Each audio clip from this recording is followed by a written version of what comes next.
What's going on, Degenerate Boxing fans? I'm back with more Degenerate Boxing content. Today, we are doing the list of the top 10 influencer boxers right now, pound for pound. My opinion and my opinion only. Now, let me just make a couple clarifications. This list does not include Anderson Silva. This list does not include Tyron Woodley, as they are some people that, at least from my own criteria, I don't consider them influencer boxers. However, I do consider people like Anthony Taylor to be an influencer boxer because I think he's more ingrained into the scene than those guys are.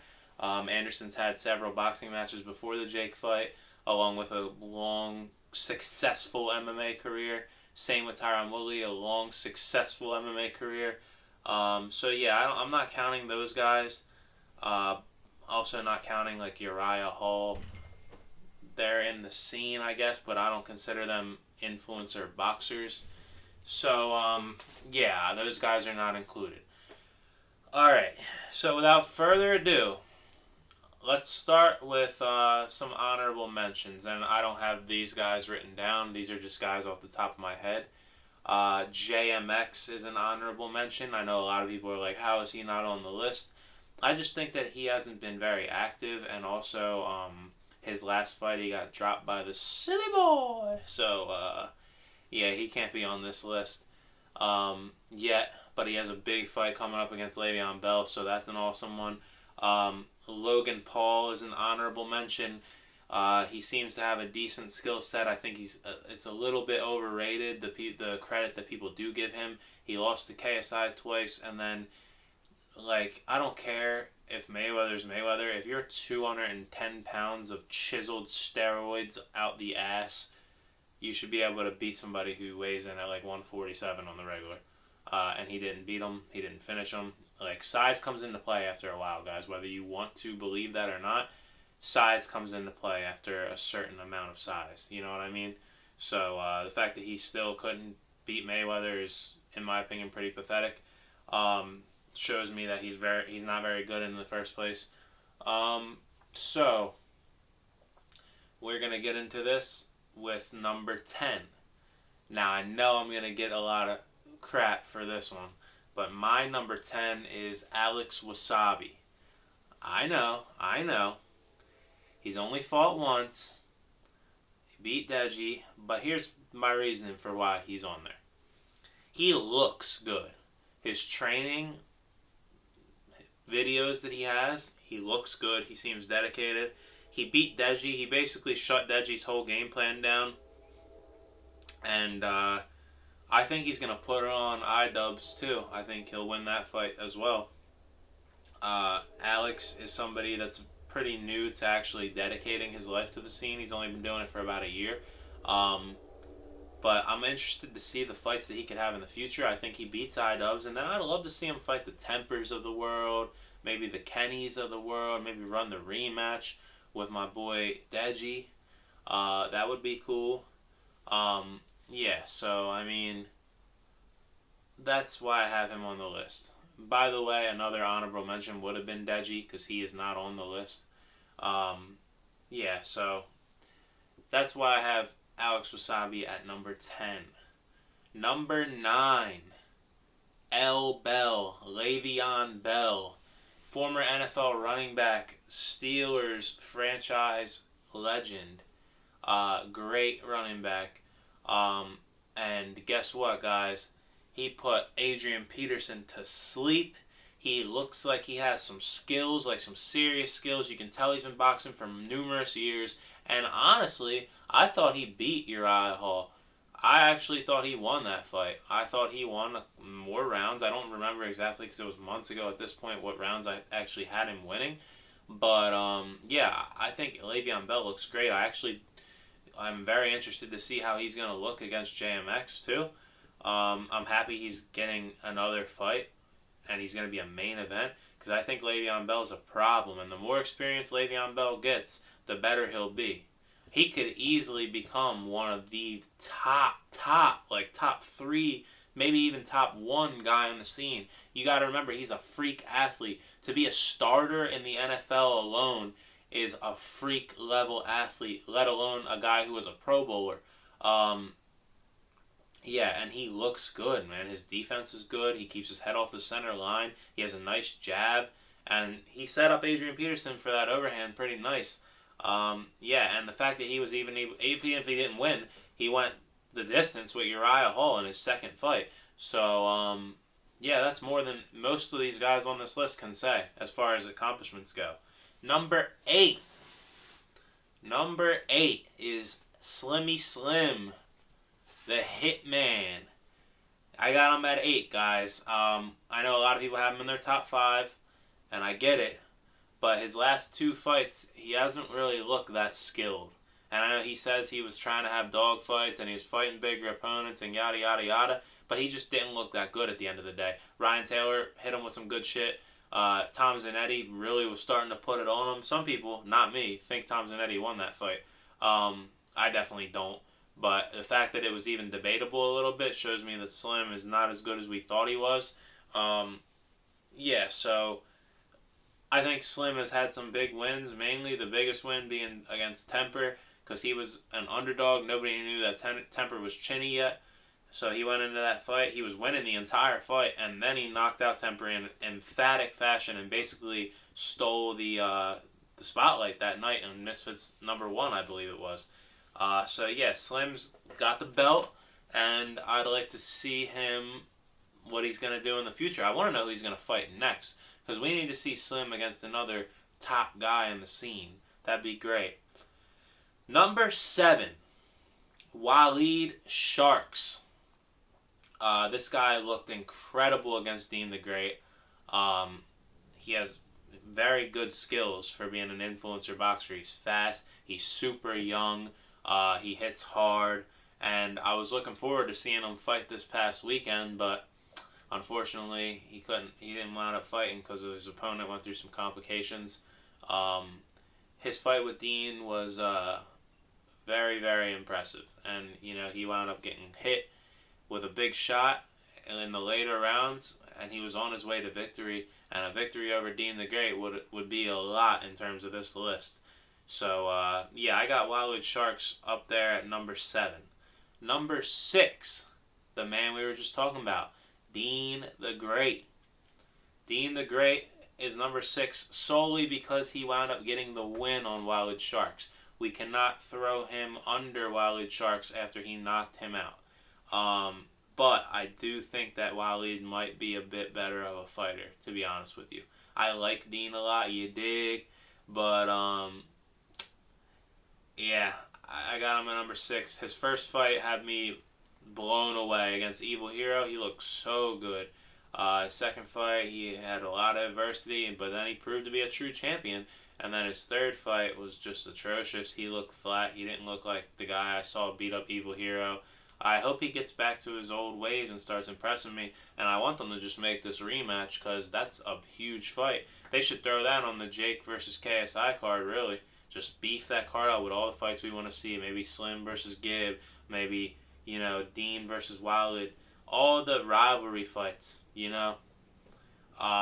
But yeah, moving on to the top 5 influencer boxers in the scene. Number 5, the beast from the Middle East, the 7-figure Gibber, Anisan Gibb. This guy has come a long way. Like, he's had a huge glow up in terms of boxing. He started having drunken bar fights on the early YouTube boxing cards, just sloppy, sloppy, sloppy. Then he fought Jake Paul, and he thought he was just going to put the pace on Jake, and he really learned a lesson that night. You could tell he learned that I just can't fight like this. I have to learn some skill. I have to be composed. I have to find my points of attack and take them. I can't just go in there stumbling forward and trying to put pace on these guys. Because you can't overwhelm guys who are just going to time you and knock you out. So then when he came back for the Taylor Holder fight, everybody thought we were getting the same old sloppy Gibb. Everybody was picking Taylor Holder. And then Gibb put it on him the whole entire fight. nice body head combinations. Gib was looking clean that night. And then Gib went up against Austin McBroom on Austin McBroom's own show, and he got dropped in the first round. But then he said, nah, it ain't going down like that. And Gib went in there and wound up saucing Austin up, did some real damage to Austin, made Austin take a hiatus from boxing. Austin was like, oh damn, that's what it's like to get it put on me. Let me not do that no more. So Gib, yeah, props to him. He took down Social Gloves, and I think he's on the Kingpin tournament now, from what I'm hearing as of today. So yeah, I can't wait to see Gibbert back in the ring. He's my number 5. Number 4 is a very, very, very humble man that doesn't fight much, but when he does, he is deadly. FaZe Sensei. Sensei's a monster. Sensei knocked out Overt Flow with a body shot. Sensei came back years later and beat the brakes off King Kenny. Would have knocked him out in the first round, but the ref did a very, very weird standing 8 count. And then Sensei continued to dominate that fight pretty much every round. I think I gave Kenny round 2, but that's about it. Sensei's a freak. Sensei's a true martial artist. That's what he does. And he can box with the best of them in this scene. Don't get it twisted. Sensei's never an easy out for anybody. And I really do wish that he would commit to fighting more. And he said the next time he fights would probably be like a late replacement kind of situation. Which is sad, man. I wish I could see Sensei come out there and fight some guys. Like Sensei versus Slim or something like that. Like, that'd be fun. Like, let's do it. But, you know, it is what it is. You know, he can do what he wants to do. But, yeah, wasted potential in this scene if he doesn't fight more. Number 3, The Nightmare, KSI. He's number 3. Huge wins over Logan Paul. I gave him both of those fights. That's why I'm saying wins. Beat Joe Weller. Did the 2-in-1 night thing. Pineda's proven to be not as easy as he wants. Swarms hit the man with the 1 punch. You know how he gets down in London. That John was nasty. Cracked Ryan Taylor with a jab. KSI took out both of those guys in one night. KSI went up against Temper. Knocked Temper out. Made easy short work of him like we'd never seen before. The only thing with KSI is that he's so hittable and he's so reckless, and he hasn't went up against anybody that will be capable of taking advantage of that. But I fear that when he does, it's going to go very, very bad for him and very, very bad for all of his fans that think he's like the Jesus Christ of boxing. But, yeah, I don't know, man. He worries me. I like KSI, and his style is worrisome. The only person that was capable of countering him only threw 1 counter the whole fight and dropped him with a vicious uppercut. So that was Logan. But yeah, KSI is pretty accomplished right now. He's running Misfits. He's doing his thing. So I got him at number 3. Number two. I got the problem child, Jake Paul.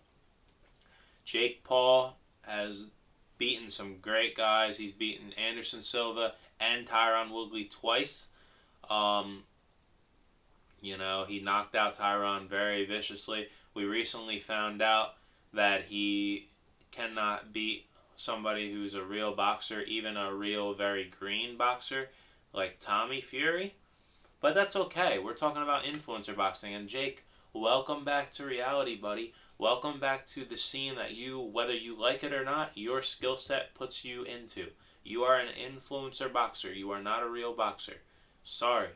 But I shouldn't say not a real boxer, because all these guys are real boxers. If you lace up the gloves, you get in the ring, you risk your brain for the entertainment of others, you are a real boxer and you are a real fighter. But you are not a professional level boxer. That's what I mean. So, yeah, but in this scene, he's a problem. He's got power in both hands, because that lead hook he hit Tommy with, Tommy didn't look too good after that. You know, I believe in Jake as an influencer boxer. He's got a lot of holes. He's not, contrary to popular belief, he's not that naturally talented. Everybody wants to say he's naturally talented. No. He's naturally an athlete, but as far as boxing talent, he's not very naturally talented. Have you ever seen him shadow box? Like, have you ever seen his lack of ability to throw an effective jab? Like, his footwork's not that pretty. Yeah, so Jake's my number 2. Number 1 is Salt Poppy. You want to talk about natural boxing talent. This guy has it. His distance control, the way he counters people, the way he's confident in his defense and his ability to roll and his ability to slip. He can throw a variety of different punches. He's a monster. I always say this word composed too much, but he's so composed in the ring. He didn't even look like he was going out for a fight against Josh Bruckner. Josh Bruckner was a guy who people were calling a boogeyman in the scene. People were not going to want to fight him, right? Saw Poppy toyed with him and then killed him. And Saw Poppy hasn't really had a test outside of that, but I'm uberly confident that he will pass whatever test is next with flying colors, unless the test is like Manny Pacquiao.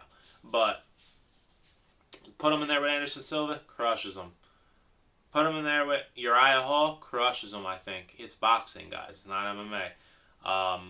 Put him in there with Jake or KSI, I think he makes them look bad. I really do. I know he's not as popular. I know he doesn't have the draw that those guys have. I know he doesn't have the allure that those guys have. I know everybody wants Jake and KSI to be number 1 and number 2, 1A and 1B, and be neck and neck. And they can have the rivalry that ends influencer boxing, the end game. But they are not the best.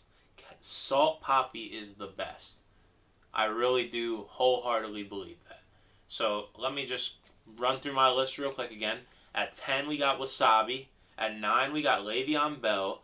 At 8 we got Slim. At 7 we got Walid Sharks. At 6 we got Dean the Great. At 5 we got Gibb. At 4 we got Sensei. At 3 we got KSI. At 2 we got Jake Paul. And at 1 we got Salt Poppy. That's my top 10 influencer boxers list. Comment down below. Let me know your list and let me know what I did right and what I did wrong. Subscribe! And I will see you guys next time.